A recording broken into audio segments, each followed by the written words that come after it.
I love you too, I said, my voice breaking. And then, just like that, the life we had built together began to unravel. We didn't stop loving each other, but sometimes, love isn't enough to keep two people together. When I met Sarah, I felt like I had finally found the perfect love. She was everything I had ever wanted: kind, intelligent, and breathtakingly beautiful. We connected instantly, drawn together by an undeniable chemistry. From our very first conversation, I knew she was different. She had a way of making the world seem brighter, of making even the simplest moments feel extraordinary. We fell in love fast, the kind of love that consumes you entirely.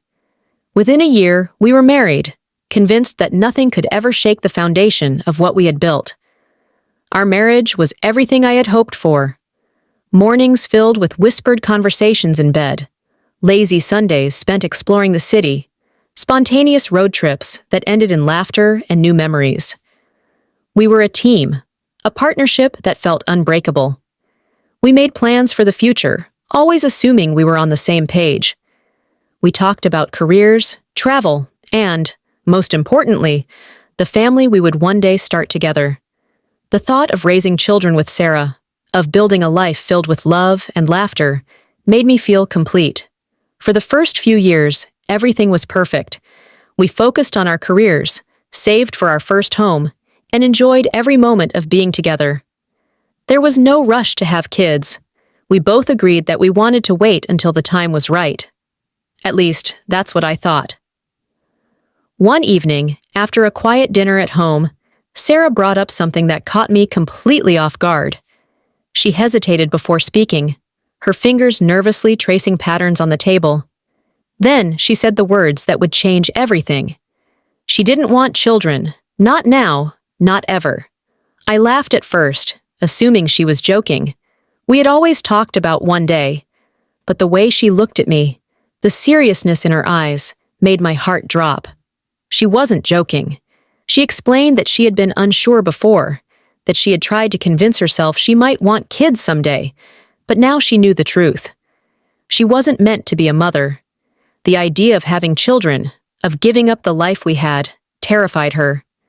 She loved me deeply, but she could not, and would not, change her mind. I sat there, stunned, unable to process what I was hearing. My entire life, I had imagined myself as a father. I had pictured Sunday mornings making pancakes with my kids, teaching them how to ride bikes, reading bedtime stories. That dream had been woven into the fabric of my future, and now, in an instant, it was gone. For days, I couldn't speak about it.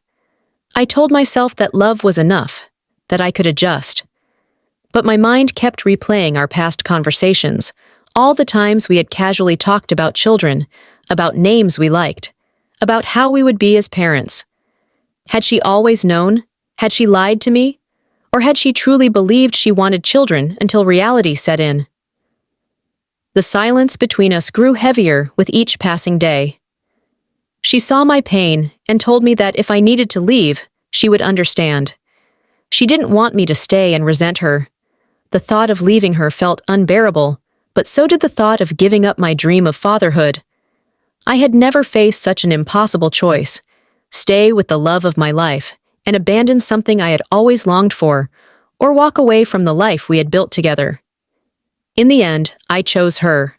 Love won. Or so I thought. For a while, I convinced myself that I had made the right decision. We continued to live our lives as if nothing had changed. We traveled, we laughed, we made new memories. But beneath it all, something was different. I felt it in the quiet moments, in the way she watched me when I played with our friends' children, in the way I avoided talking about the future. The thought of never being a father lingered in the back of my mind, growing heavier with time. Years passed, and that quiet ache turned into something more. I watched my friends become parents, saw the joy on their faces when they spoke about their kids. Every time I held a friend's baby, something inside me twisted.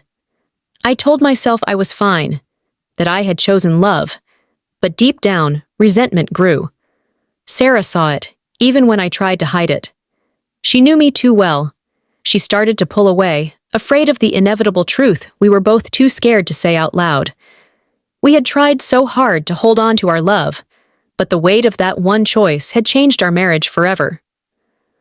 One night, after yet another argument that neither of us could fully explain, I finally said the words I had been avoiding. I wasn't happy, and neither was she. We had spent years trying to pretend that love was enough, but love alone couldn't erase the feeling of loss. We sat in silence for what felt like hours, both of us knowing what came next, but neither of us wanting to say it.